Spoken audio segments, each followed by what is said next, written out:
Hai semuanya, bertemu lagi bareng Mihu di sini.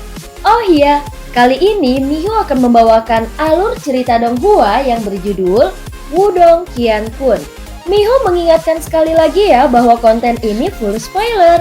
Tanpa lama-lama lagi, yuk langsung aja kita masuk ke isi ceritanya. Melanjutkan dari kisah sebelumnya. Setelah Lindong melepaskan auranya, alun-alun yang dipenuhi oleh banyak ahli top dari Laut Iblis Kekacauan terdiam sesaat. Hahaha, teman muda Lindong benar-benar luar biasa. Mutian membelai janggutnya saat dia berkata kepada Mulan di sampingnya. Sangat menakutkan. Mulan hanya bisa mengangguk dan menghela nafas. Lagi pula, sangat sulit baginya untuk menerima fakta bahwa ahli yang kuat ini yang dapat tetap dikumpulkan bahkan ketika melawan banyak ahli top dari Laut Iblis Kekacauan sebenarnya adalah pemuda yang lemah saat itu. Tentu saja kakak Lindong pasti lebih kuat dari kakek pertama. Di samping mereka, Mu Lingsan berkata dengan bangga. Setelah beberapa saat, sosok Tang Xinlian berdiri dan berkata, "Semuanya, aku percaya bahwa kalian semua seharusnya tahu mengapa Aula Api Ilahiku menyelenggarakan pertemuan ini. Saat ini Yimo sedang mengamuk dan Perang Dunia Kuno memberi kita gambaran sekilas tentang seberapa kuat Yimo ini. Faktanya mungkin banyak dari kalian di sini secara pribadi telah menyaksikan ini sendiri. Berdasarkan informasi yang diperoleh oleh Aula Api Ilahiku, 8 wilayah laut telah dibantai oleh Yimo. Sementara itu 120 faksi di dalamnya semuanya telah dimusnahkan. Mayat berserakan di tanah dan darah mengalir seperti sungai kemanapun mereka lewat. Aku percaya bahwa tidak ada faksi di sini yang dapat dengan percaya diri mengklaim bahwa mereka dapat melawan Yimo sendiri kan? Tidak ada jawaban. Sementara itu mereka memiliki ekspresi serius di wajah mereka. Bahkan beberapa dari mereka bahkan berduka secara diam-diam. Terbukti beberapa dari mereka sudah menderita kerugian besar setelah Yimo menyerang. Bolehkah aku tahu apa yang ada dalam pikiran Nonatang? Pria tua berjubah biru merenung sejenak sebelum bertanya. Ini bukan hal yang terlalu rumit. Singkatnya, itu untuk membentuk aliansi untuk melawan mereka, ucap Tang Xinlian. 5 master kuno telah meminta Aula Api Ilahiku untuk menyatukan semua orang dan membentuk aliansi untuk melawan Yimo, ucap Tang Xinlian lagi. Segera beberapa suara mendengung dipancarkan dari dalam alun-alun besar ini. Setelah itu banyak ahli berbalik untuk saling memandang. Semuanya, apa yang disebut aliansi ini hanya dimaksudkan untuk melawan Yimo. Setelah aliansi terbentuk, kita semua akan menyerang dan bertahan sebagai satu kesatuan. Untuk mencegah satu pihak mendapatkan kendali, kami akan mencalonkan beberapa faksi yang lebih terkenal dan membentuk dewan. Apalagi setiap keputusan penting harus melalui dewan ini. Selanjutnya di atas dewan ini, kami juga akan membuat dewan penatua. Mereka akan dikelola oleh 5 master kuno dan Lindong. Dan mereka akan bertanggung jawab untuk mengawasi aliansi. Setelah itu, setiap faksi akan mengirim pasukan elit mereka untuk membentuk pasukan pembunuh iblis. Sementara itu, Master Tata Ruang juga akan turun tangan dan membuat formasi teleportasi di setiap wilayah laut besar. Oleh karena itu, jika ada wilayah laut yang diserang oleh Yimo, pasukan pembunuh iblis akan segera muncul. Tang Xinlian berdiri tegak dan bangga saat suaranya yang jernih menyebar. Mengoperasikan aliansi besar seperti ini seharusnya menjadi tugas yang rumit dan sulit. Namun di tangannya dia mampu menyederhanakan operasi dan membuatnya berjalan efisien. Selain itu, dengan mendistribusikan otoritas, dia dapat meyakinkan faksi-faksi tertentu yang khawatir bahwa Aula Api Ilahi berencana untuk mengambil keuntungan dari aliansi ini untuk memperluas basis mereka. Alun-alun besar benar-benar sunyi. Sementara itu mata individu yang tak terhitung jumlahnya berkilauan sementara hati mereka mulai bergetar.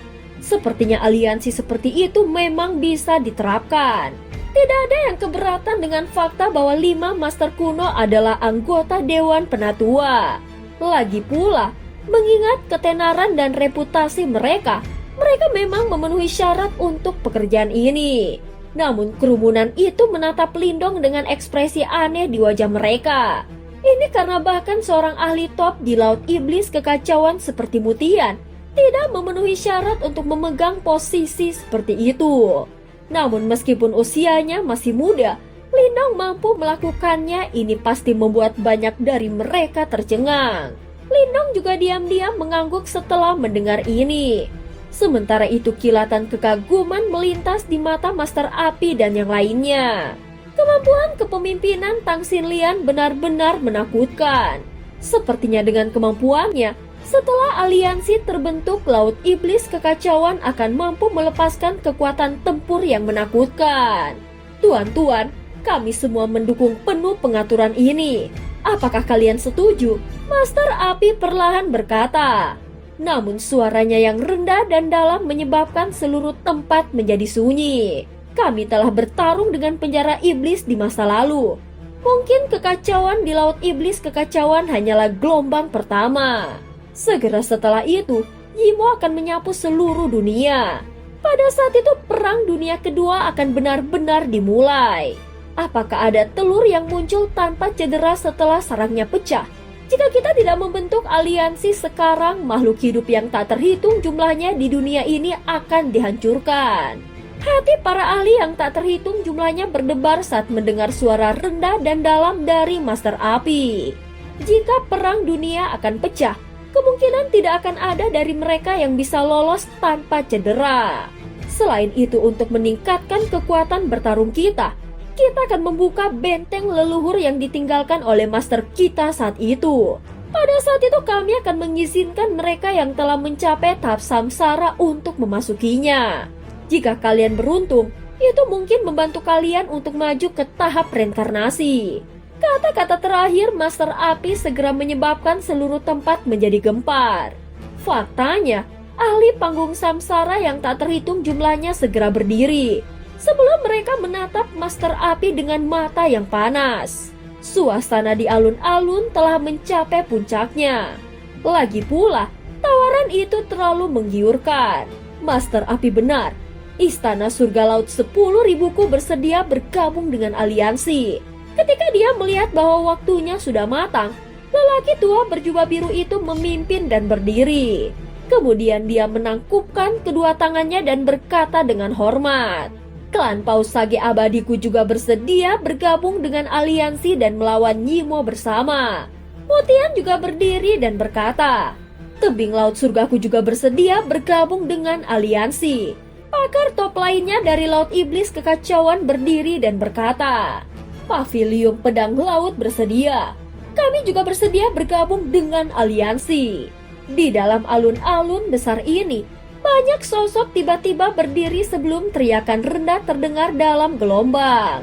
Ketika Lindong menatap adegan mendidih di depannya, dia tanpa sadar mengeluarkan desahan lembut dari bibirnya. Berkat kelompok Master Api dan tekanan dari Yimo, aliansi ini terbentuk lebih cepat. Namun apakah aliansi ini benar-benar dapat melepaskan kekuatannya masih akan bergantung pada kemampuan Tang Xinlian. Setelah aliansi berhasil dibentuk, langkah selanjutnya adalah menyelesaikan prosedur operasional yang rumit. Namun dibandingkan saat Lindong mendirikan Istana Empat Titans, menjalankan aliansi besar seperti ini ternyata jauh lebih rumit. Untungnya Lindong tidak perlu mengkhawatirkannya. Hal-hal ini secara alami jatuh ke pundak Tang Xinlian. Sementara itu dia mulai menunjukkan kemampuan kepemimpinannya yang membuat orang lain terkejut. Hanya dalam 5 hari, aliansi sudah mulai terbentuk. Lindong dan Master Tata Ruang juga bertindak serempak selama hari-hari ini. Mereka menuju ke berbagai wilayah laut besar dan membangun formasi teleportasi yang saling berhubungan satu sama lain. Dengan melakukan itu, setelah pasukan pembunuh iblis terbentuk, mereka akan dapat menghentikan Yimo yang mengamuk. Meskipun Lindong telah maju ke tahap reinkarnasi, tugas berbahaya dan melelahkan ini masih membuatnya sangat lelah. Faktanya pada saat dia kembali ke Aula Api Ilahi, wajahnya sedikit pucat. Di dalam aula besar ketika Tang Xinlian yang sedang sibuk mengelola aliansi, melihat Lindong dia tersenyum. Setelah itu dia secara pribadi menyajikan teh untuknya dan berkata, "Bagus sekali," ucap Tang Xinlian. Aku membuatmu begitu banyak kesulitan. Kesulitan kecil ini bukan apa-apa." Lindong menerima teh harum sebelum dia menggelengkan kepalanya dan berkata, "Ini tidak terlalu merepotkan. Selain itu, kau bukan satu-satunya yang terlibat. Yimo pasti mengamuk di Laut Iblis Kekacauan dan ini pasti akan mempengaruhi aula api ilahiku pada akhirnya," ucap Tang Xinlian berkata sambil tersenyum. Saat dia menatap Lindong, jelas ada emosi lembut di matanya. "Benar, bagaimana dengan Sin King? Kau tidak menggertaknya kan?" Tang Xinlian tiba-tiba teringat Sin King yang telah menemani Lindong ke daerah iblis saat itu sebelum dia bertanya. Lindong menggelengkan kepalanya tanpa daya sebelum dia menjelaskan apa yang terjadi pada suku 9 ekor. "Aku tidak pernah berharap bahwa gadis itu memiliki kesempatan pertemuan seperti itu. Kemungkinan dia akan menjadi sangat luar biasa setelah dia meninggalkan pengasingannya." Tang Xinlian berkata dengan agak terkejut. Lindong tersenyum dan mengangguk. Dia baru saja akan berbicara ketika fluktuasi spasial sekali lagi muncul di aula. Setelah itu Master Tata Ruang, Master Api Ying Huan dan yang lainnya muncul dalam sekejap. Kita seharusnya mengatur semua formasi teleportasi. Master Tata Ruang tersenyum pada mereka berdua dan berkata, "Kami telah menyusahkan kalian semua." Tang Xinlian buru-buru menjawab. Ying Huan duduk dengan elegan di kursinya. Tangannya yang halus memegang cangkir batu giok zamrud. Setelah hening sejenak, dia menggunakan mata biru esnya untuk menatap Lindong sebelum dia berkata, "Kami akan membuka benteng leluhur besok." Tiba-tiba Lindong merasa bahwa suasana di dalam aula besar telah menjadi sunyi. Ketika dia sekali lagi melihat senyum tipis di wajah Huan, meski dia merasa tertahan di dalam hatinya, pada akhirnya dia menganggukkan kepalanya dengan lembut. Keesokan harinya, di dalam aula api ilahi beberapa sosok berdiri di udara.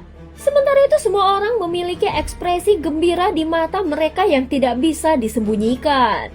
Jelas mereka mengetahui bahwa hari ini adalah hari di mana 6 master kuno akan bergabung untuk membuka benteng leluhur, tempat yang ditinggalkan oleh leluhur simbol yang legendaris. "Mari kita mulai," ucap Huan melirik 5 master kuno lainnya sebelum dia berkata dengan lembut.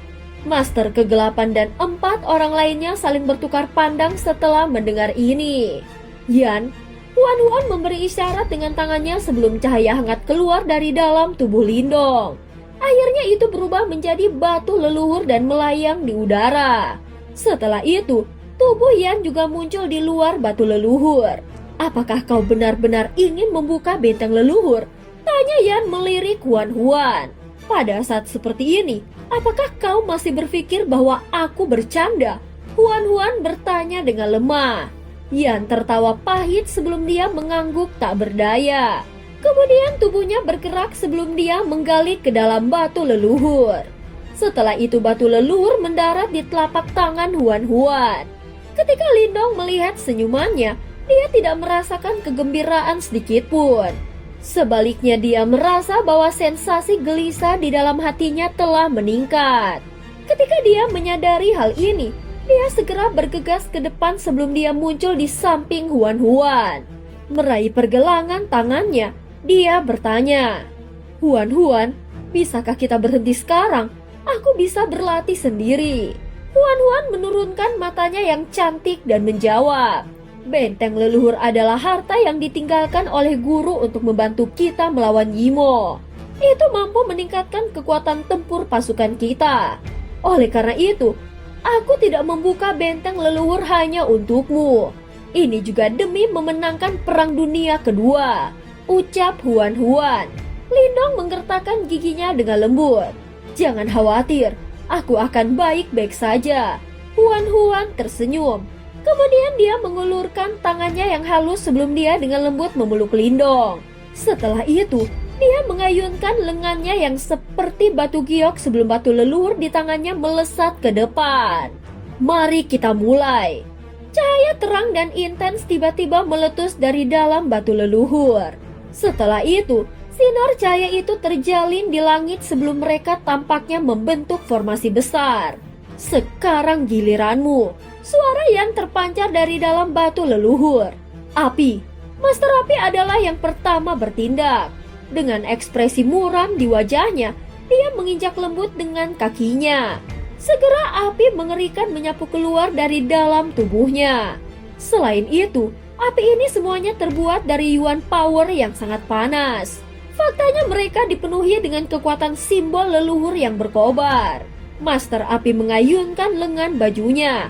Sebelum api yuan power yang menakutkan segera menyerbu ke dalam formasi besar itu. Segera mereka menyebabkan formasi menjadi semakin padat. Ruang angkasa. Teriakan nyaring terdengar dari dalam tempat ini sebelum yuan power perak menyembur keluar. Kegelapan, kekacauan, petir.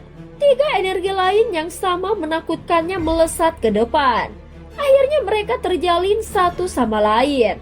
Faktanya, karena energi yang menakutkan itu bahkan dunia mulai bergetar. 5 aliran energi yang menakutkan mengalir ke dalam formasi cahaya itu. Setelah itu cahaya terang dan gemerlap meletus dari dalam formasi. Sementara itu, samar-samar orang bisa melihat benteng kuno yang terletak di dalam cahaya itu. Setelah mereka melakukan bagian mereka, Master Api dan 4 lainnya menoleh dan menatap Huan-Huan. Setelah itu yang terakhir mengatupkan giginya dengan lembut sebelum simbol es kuno muncul di tangannya. Segera mata cantik biru esnya menjadi jauh lebih dingin. Es. Sebuah suara yang sepertinya mampu membekukan udara itu sendiri keluar dari bibir Huan-Huan. Segera dia melambaikan tangan seperti batu giok. Sebelum aura dingin seputih salju mulai menyebar ke segala arah. Kemudian, mereka benar-benar berubah menjadi es Ponix besar sebelum mengepakkan sayapnya dan melayang. Akhirnya Ponix itu masuk ke dalam formasi. Setelah es Ponix besar itu masuk ke dalam formasi, 5 aliran energi yang semula ada dalam formasi terpaksa mundur beberapa langkah. Namun segera setelah mereka berenam memanipulasi energi masing-masing, 6 aliran energi yang menakutkan mulai bergabung. Akhirnya mereka berasimilasi sepenuhnya dengan formasi itu sendiri.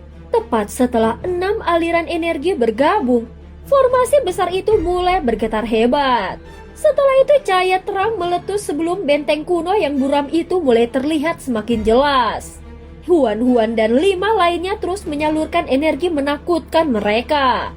Ini secara langsung menyebabkan yuan power di sekitarnya bergejolak dan mendidih dengan liar. Terbentuk.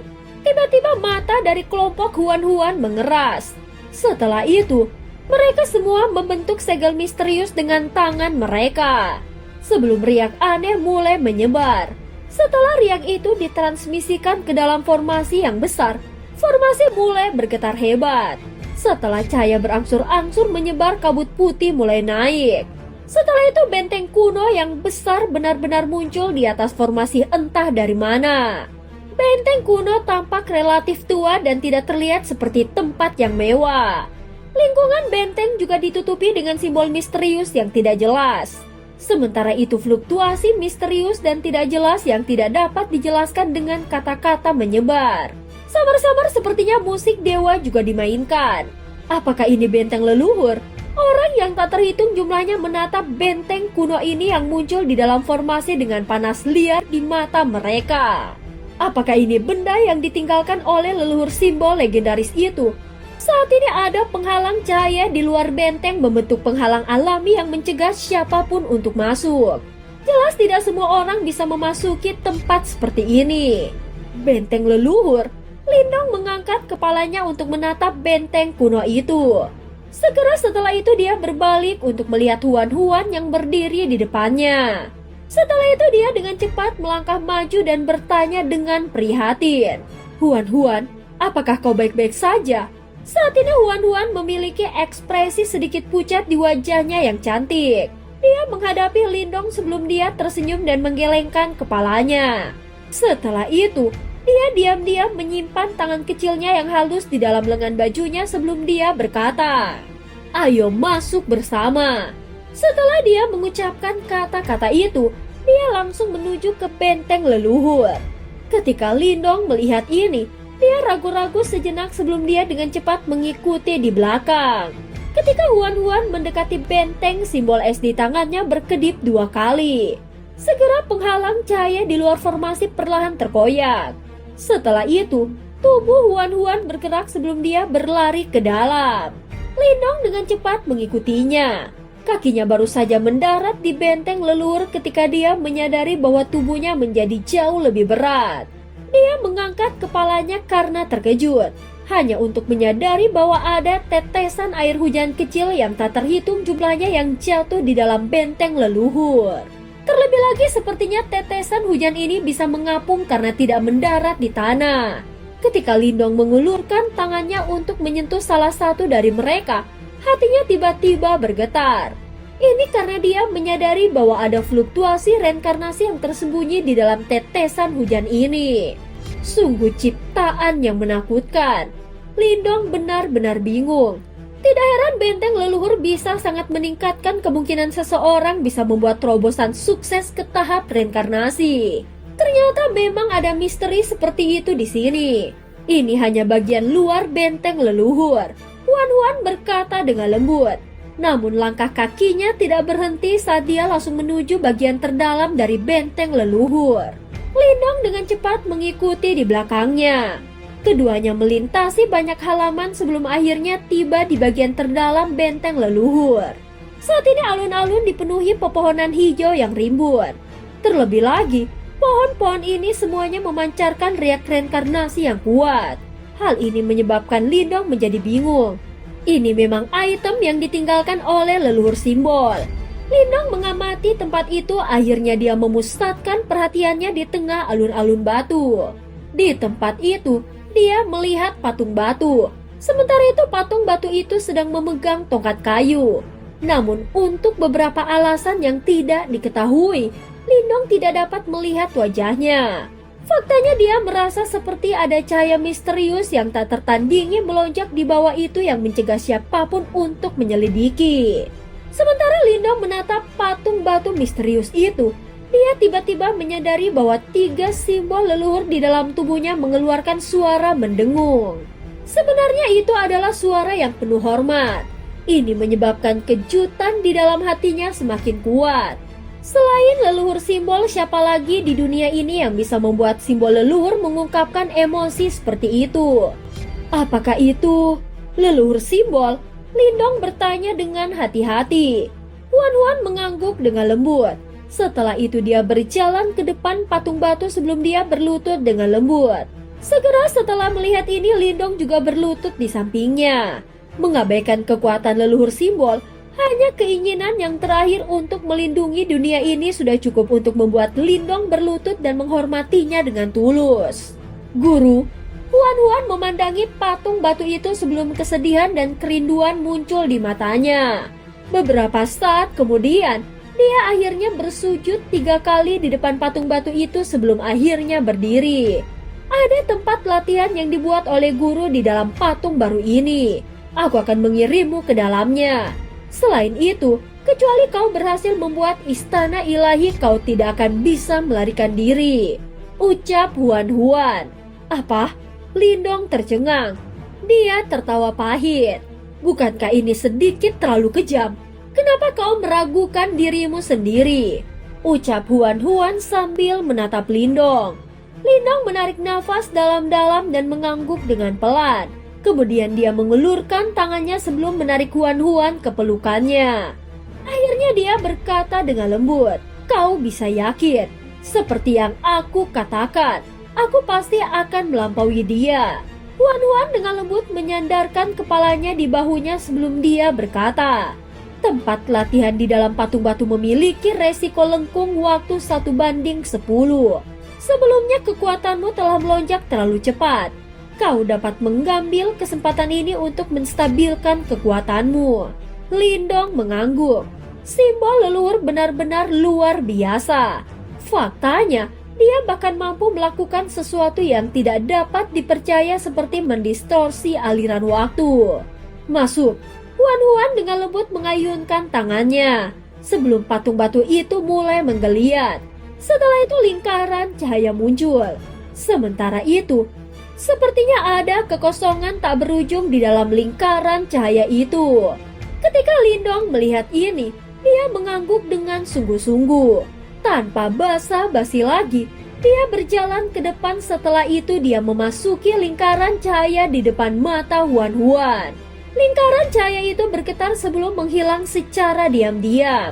Ketika Huan-Huan melihat pemandangan ini, dia menarik nafas dalam-dalam. Selanjutnya dia mengulurkan tangan kecilnya di bawah lengan bajunya. Saat dia melihat tangan kanannya yang berubah, emosi yang rumit melintas di matanya yang cantik. Dan cerita pun berakhir. Terima kasih udah dengerin Mihu dari awal sampai akhir ya. Sampai jumpa.